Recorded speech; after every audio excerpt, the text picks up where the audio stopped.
Kia ora, folks. Welcome to the Woo Woo Podcast. The fucking Woo Woo Podcast, in fact. And, see, look, here's the thing, guys. This scarf, check out this fucking scarf I bought, man. I think it's a Klimt. I think it's a fucking Klimt picture. That artist Klimt. You guys see that? Probably not, eh? It's so fucking beautiful.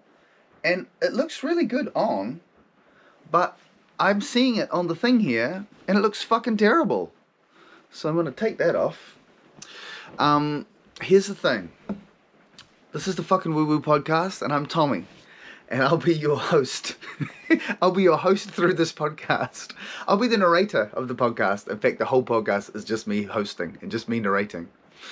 I've got this friend of mine called AJ, lives down Christchurch. He is the funniest motherfucker in the world. He is so funny. He is so interesting and intelligent and charming and kind and warm-hearted and generous and beautiful, and he tells the best stories in the world. And the thing is, because I don't know, maybe it's to do with just character traits, or maybe it's to do with how much drugs I used as a teenager, but I don't have a good memory. Like, I don't have a good short-term memory, and I don't have a good long-term memory, and I don't remember my childhood or my adolescence or much of last week, you know? AJ remembers everything, and the great thing is I met him like a few days, like within a month of turning 16, I met him. So he has all the stories, a lot of the pivotal life events and amazing times I had in my life. He was there, and he can tell me what happened. And he lives down in Christchurch, so I only get to see him every fucking like a couple times a year. And so by then I've forgotten the stories. So he just tells me the same stories again and again every time we catch up, and I love it. But when I was, over this last 5 weeks, it's been this quite challenging period for me. Sometimes I haven't wanted to be constantly processing or thinking about, the same topic, which is, and I do want to be clear here. I've said this a few times before, but the truth is I haven't just been thinking about the breakup. In fact, most of the time I haven't been thinking about the breakup. The breakup is kind of like the content level. Like that's the content, is this emotion, is this relationship breakup. I've been thinking of it at more like a process level. What is going on for me? What is happening in my heart? What is this relating to? What is this reminding me of? What developmental needs am I now aware of? Things like that. So it's not like I've been thinking about this person and how amazing our time was together and how much I miss them. Though that definitely comes up on a daily basis. The lion's share of what I've been thinking about is more at a process level, because I have felt there's a benefit in taking on healing a lot of these kind of early wounds that I have that are now, became very fucking ripe for the picking. Anyway, why the fuck was I talking about AJ? He's such a good storyteller. I'm going to get him on the podcast, though that's not why I was telling you about him. The memories of amazing things. This is how good my fucking memory is. I got no idea. Anyway, I went on a tangent, and the funny thing was, the tangent is actually what I was wanting to talk about in this episode. And if I can ever remember why the hell I started going on about AJ to get there. Anyway, so the tangent obviously being when I started talking about how I've been going through this grieving process, being looking at the developmental needs and the core wounding and stuff like that. And I thought I should go into that a little bit deeper today. What I mean by that, what am I even referring to? So the relationship breakup itself was obviously hard. Obviously you love someone, and this was an incredible relationship and an experience of being seen and met and loved by someone who I saw and loved. And just feeling the deepest experience of that, like looking at each other across a room and like both turning away because, and our turning away saying and knowing telepathically, and also because we'd said it out loud so many times, so didn't need the telepathic part at all, that we were turning away from each other because the experience of love we were feeling by gazing, while looking at that person across the room, the feeling of love we had was so intense that we actually had to turn away to decrease it, because literally our heart might explode if we continued to look at them, So a loving, caring, beautiful relationship like that ended on incredible terms, that ended so respectfully and mutually. So that's obviously going to make you sad. having that, then not having that. Like, that's enough, right? That's enough to take on in terms of healing. But like I said, I like to double down on that shit. I like to double down on my growth, maximize my fucking return on investment of being sad as fuck. And I could immediately see that part of what I was now missing was the way I felt when I experienced her love. And I could find myself craving her attention and company, and wanting to tell her everything about all the processing I was doing, or continue to tell her everything about my day the way I had for 2.5 years, to be witnessed by her, for her to see me, what I'm doing, what I'm thinking, what I'm feeling. And so what I do is I would trace, well, where does that come from? And obviously I've done fucking therapy. I'm a therapist. You have to do a lot of therapy just to become a therapist, right? And I've been doing shamanic work for fucking 6 or 7 years now, which is pretty much all about healing intergenerational trauma. You know what I mean? Like it's about your patterns and your addictions and all this stuff. And yeah, it's about, seeing these profound visions and shit. But ostensibly for me, I think of medicine work as about healing your own trauma that you've created for yourself in this lifetime, or that life has dealt to you in this time, depending on how you conceptualize that. But so much of healing work, in my opinion, is about the clearing the intergenerational trauma. We come through with our whakapapa, with our DNA, with our traits, and some of them are good, and we want to keep those ones happening. We want to keep those ones alive, and then we come through with some that are not so good, and we want to heal them, and we would heal as much of that as we can in our lifetime, so we pass as little of that on to the people that we come into contact with in our lives. If we're parents, obviously our children would be primary in that. If in this lifetime we don't have kids, then who we pass that down to would be our friends and our loved ones. So we pass less of this. You could call it karma, you could call it intergenerational trauma, you could call it patterns, behavior, whatever, DNA encoding, whatever the fuck. But to me, we're all doing that. We're rolling with the good shit, and we're trying to heal or ameliorate the not so good shit, so that we can be as pure a vessel, not pure in terms of purity, but as clear a vessel for giving and receiving love as we can be. And that we can pass that on to our kids and our loved ones, so that they, moving forward through space-time, can be as clear a vessel for giving and receiving love as they can be. That's what I think the purpose of this whole thing is. And so I'm looking at this need to have her tell me, good boy, Tommy, you're doing good healing. That's so interesting, Tommy, you had that thought. Wow, that's amazing, Tommy. You've told me a whole bunch of facts about what Neil Young said to David Crosby in 1970 in Laurel Canyon. That's so interesting. I want to get this attention and this validation and this approval all the time. And I'm thinking, fuck, was I always like this? I didn't think I was a needy motherfucker like this. And it's like, well, you are recently heartbroken, so maybe it's accentuated things. But also there's an aspect of this that has always been with you, You have talked about these things with therapists before. You have had these realizations before. But it still hits you like a fucking ton of bricks, man, when you're like, oh my God, I'm like fucking completely dependent on this person for approval. Like completely fucking addicted to it, because now the thought of not messaging her to tell her that I just read this interesting thing about Joni Mitchell, now the thought of not telling her that, it's fucking driving me crazy. Like I'm gonna fucking die if I don't tell her. And I'm like, are you gonna die? And it's like, yes, motherfucker, I'm gonna die. I'm like, hold up. You what? You're going to die? If you can't tell her this interesting thing about Joni Mitchell, you're going to fucking die? Do you know how ridiculous that sounds? Like you're navigating space-time. And the fact that this amazing 70s singer-songwriter said this cool thing, and you need to, how is that what it takes to survive existentially? You know what I mean? Like, that surely can't be right. You're not literally going to die. And then drilling down on that and going, I feel like I am. I feel like I am. I feel like if I can't express myself and be seen by this person, I'm going to die. And you know what? It's not even death. It's fucking worse than death. I'm going to be alone in darkness forever. Forever alone in darkness.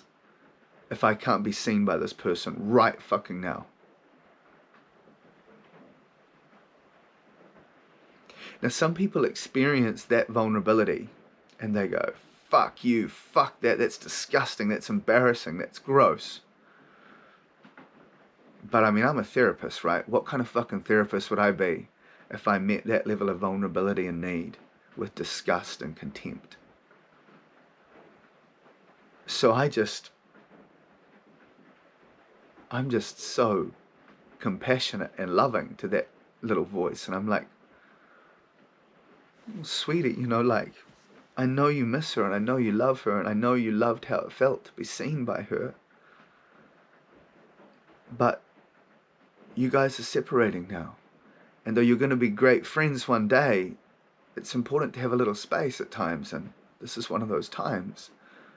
Can I give you that? Can I give you that validation and that? Can I tell you that I find this shit about Joni Mitchell interesting? It never happened about Joni Mitchell. This is a random thing I've come up with, but I do fucking love Joni Mitchell. Can I tell you this thing? Can I tell you this amazing insight I discovered this morning when I was walking at 4 a.m? Can I listen to that? Can I pat you on the back for that? And it's like and he's like, thank you, Tommy. I love it. I love you, and I love that you want to give me the pat on the back. The truth is, and I appreciate it, but I really want the fucking pat on the back from her. And if I can't get it, the feeling is existential darkness forever. And, my father left my mother for another woman when I was 3 months old. And I know you guys have heard this before. And, he stopped seeing me when I was 5. He said he didn't want to see me anymore. And my brother as well. My brother was 10. And it would have hit a 10-year-old. I imagine it would have hit a 10-year-old significantly fucking harder than it would have hit a 5-year-old. And I just closed up immediately. And I just said, I don't care. I'm good. And they put me in a counselor's office. And I was walking around the counselor's office. It was like kids' counselor's office. And they had all these toys. And I remember thinking, she fucking wants to. She was like, how do you feel about this? What do you think about this? And I remember thinking, she wants to get something out of me. And I don't know what the fuck she wanted to get out of me. But it's like, I am not answering this fucking question. I was distracting. I was like, oh, this is an interesting truck. This is an interesting spaceship. Oh, wow, I haven't seen one of these toys before. And I was like avoiding her questions. At 5 years old, I was aware there was something inside of me that was so fucking painful that I was going to deny it and try and trick this kid's counselor that I was fine. I wasn't fine, man. You can't have your father say they never want to see you again and be fine. And I said I was fine for a long time. Like, it took till I was like a year or two clean, like 18, 19, doing the steps for maybe the second time, the 12 steps, where I finally admitted, yeah, I'm not fine about that. It broke my fucking heart, is what it did. And my mum, who, was then left in poverty with 3 kids by herself, did the fucking very best she could. Like, she did the very best she could. But she didn't have a lot of support. I mean, she had amazing friends. She did have a lot of support, actually. She had a lot of amazing friends. And her parents, including my granddad, who became my kind of male role model up until he passed when I was 7, he was amazing. And I spent a lot of time, actually spent a lot of my time in my childhood with my grandparents. I mean, most days during the week I would go to them.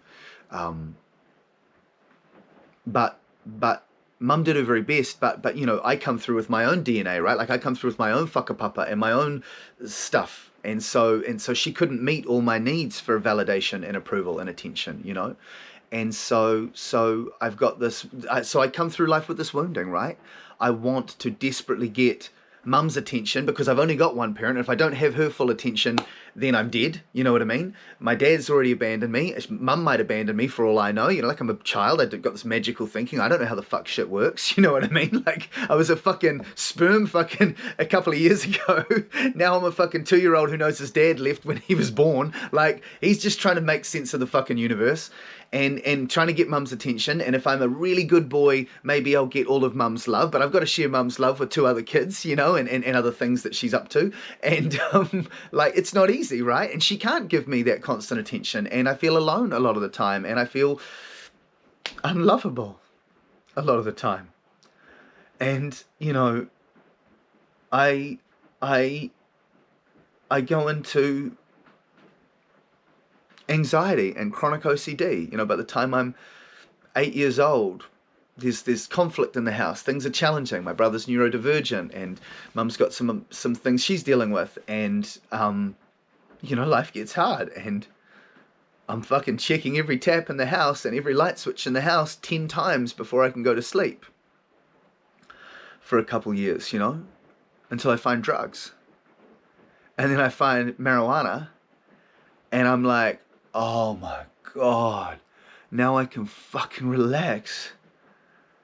Oh my God, now I don't have to take everything so seriously. Now the story that I come from a depressing family, or I have a depressing life, it's laughable. It's just a way of seeing things. There's other frames of reference, there's other lenses through which you can experience reality. Thank fuck. You know?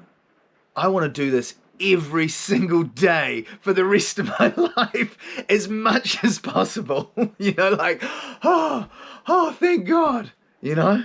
Thank God I found drugs. Thank God I found drugs, guys. You guys think drugs is the problem, man. I tell you what, drugs isn't the fucking problem. Drugs is the fucking solution, man. People don't become alcoholic or gamblers or sex addicts or food addicts or drug addicts because drugs or food or sex or gambling is the problem. They become addicted to that shit because there's a problem already, right? There's a fucking problem.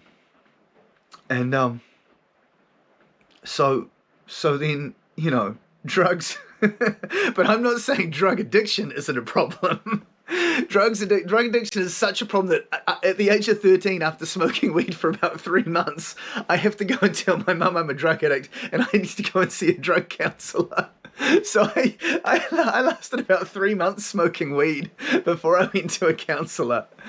And I don't know, I stayed clean for a couple months, and then I fucking and then I relapsed, and then I got clean when I was 14. I went to a 12-step fellowship, which particular one I can't tell you, but one of them. And I got clean for 6 months, then I relapsed, and I got clean for 3 months, then I relapsed. Anyway, so I have this whole recovery journey. I'll do a whole podcast just on the recovery journey. But what I'm getting to is like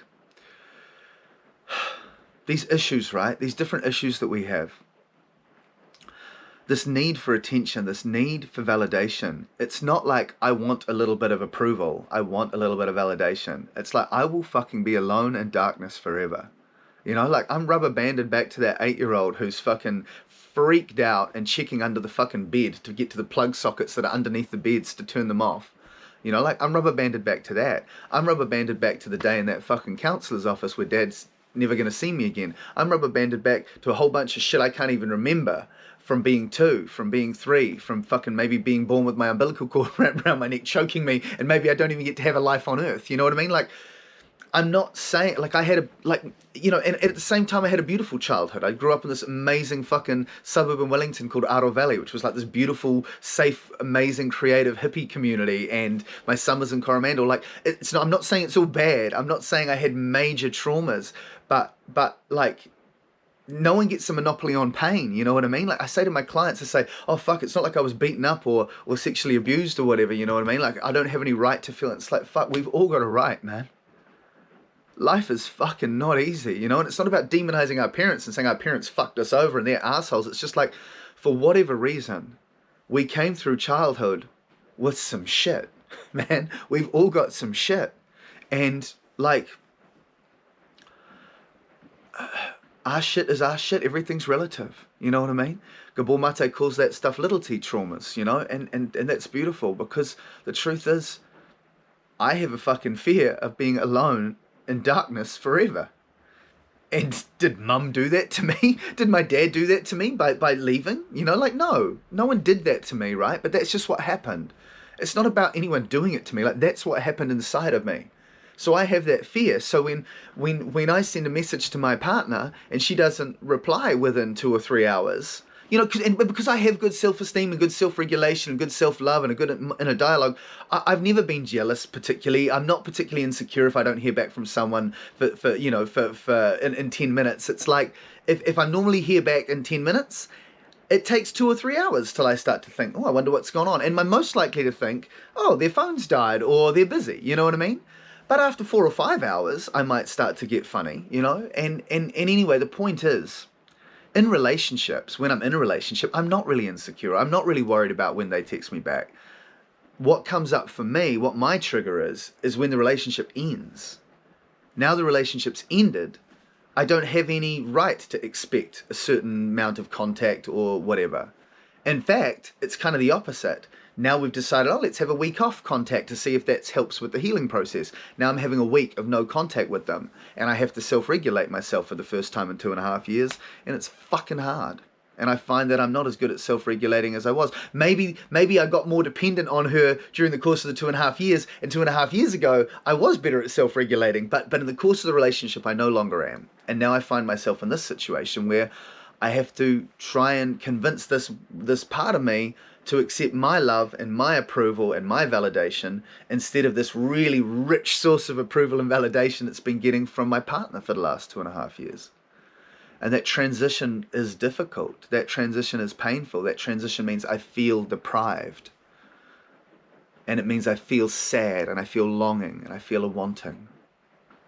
And I think to myself, look, it's not like I never want to have this beautiful experience of being in love again. I can pretend I don't want that again. I can pretend I want to be the source of all love and self-sufficient for the rest of my life. But it's not true. I want to want that. I don't even want to want that. But what I really want is to have that experience again. But I do want to grow and I do want to learn. So for me, I'm going, well, what I really want is to be the source of my own approval, to be the source of my own validation, to be steadfast in myself.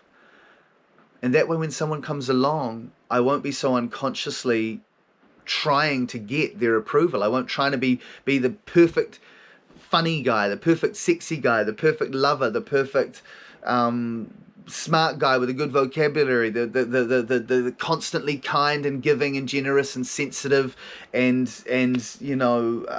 empathetic and endlessly emotionally available guy. Like whatever fucking role it is that I think I need to be in order to be lovable, in order to be okay, in order to be worthy. I might not have to play those fucking roles so much, you know? I might be able to just,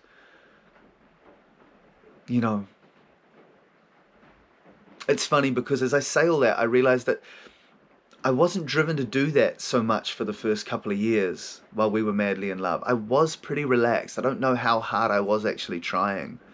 I think I can relax in love. I think it was the last few months where, for different reasons, the pulling away started. I think that's when the be perfect, the try really hard kicked in. I think that's actually true. I don't think in relationship I'm like that all the time. I think I'm pretty confident and good when things are good. I think my anxious attachment style really kicks in when we start to have some issues. So I guess the answer is just get in a relationship that never has any issues, and that'll never come up for me. Here's the truth, folks. Whether my anxious attachment style kicks in only when things are in trouble or all the time is irrelevant, because every relationship is going to have those troubles. So what I'm trying to do, this is the truth, what I'm trying to do, I am trying to be the source of my own validation, the source of my own approval, and the source of my own steadfastness. And I'm trying to rely on friends and loved ones and family to be a shared source of love and connection and intimacy, because I don't think that I want to put that on any one family member or friend, but I do believe that we are pack animals and we need to receive love and learning and growth and connection through others. I don't think we can be rocks or islands, So I know a lot of the stuff I said today I've said in other podcasts, but I kind of just really wanted to focus on what do I mean by primal wounding? What do I mean by developmental needs and stuff like that? My developmental needs were needs for approval, were needs for validation, to be reflected back to me that I exist, that people are aware of me, that there is a loving presence that is aware of me, And again, through no fault of anyone necessarily, what I needed to feel that way as a child, I just didn't get enough of that. There wasn't enough of that to go around in my household, and so I have these wounds around it, and it's okay. It's okay because I'm healing them and I'm working with them, and I'm owning them. These are my wounds. This is the key here. These are my wounds. These are not wounds like my pain, my needs. They don't belong to my partner. You know what I mean? That's not her job. That's not her job to fulfill that need. Like these are my wounds. Why the fuck do I think they belong to her? Why the fuck do I expect her to meet these needs and these wounds? They're mostly unconscious to me most of the time. How the fuck is she meant to work out that when I'm in a relationship, someone comes into my fucking orbit haplessly, stumbles into my fucking orbit, and then all of a sudden it's their obligation to meet my every fucking unconscious need and to heal all my wounds for me? Like, fuck off. No way is that her job. No way is that their job. That's our job, right? That's our job. Now, we don't have to do it alone. We don't have to do it alone. We can do it with loved ones. We can do it with friends. We can do it with therapists. We can do it with shaman. We can do it with nature. We can do it with medicine. We can do it all these different... We don't have to do it alone. But I do think we have to do it, guys. I really do. I think that's what we're here for. And the older you get, the harder it gets to deny. There's a knock on the fucking door. They're saying it's time. And so it's no coincidence that at this relationship ending, at the age of 44, that they came in force. These wounds, they came for healing in force. All of them. We're ready now, Tom. There's no more time to fuck around. There's no more fucking around. It's time.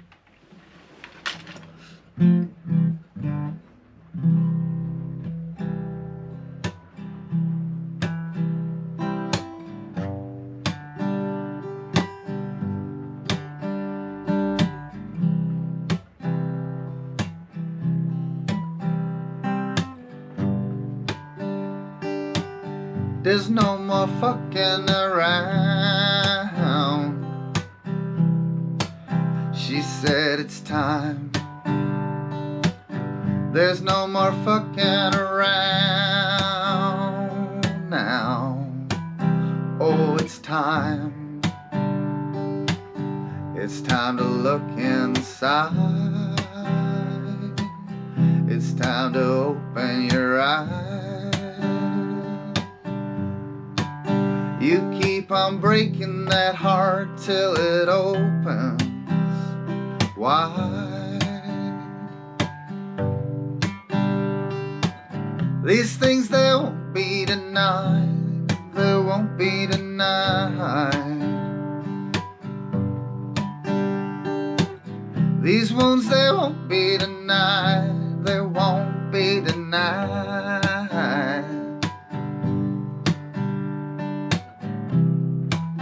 Little child, grown wild, that motherfucker can cry, that motherfucker can fight, and he might, oh yeah he might,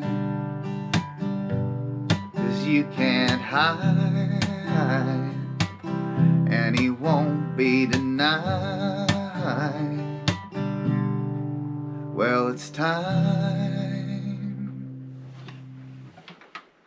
Hey, please pass this one on to your friends if you like it.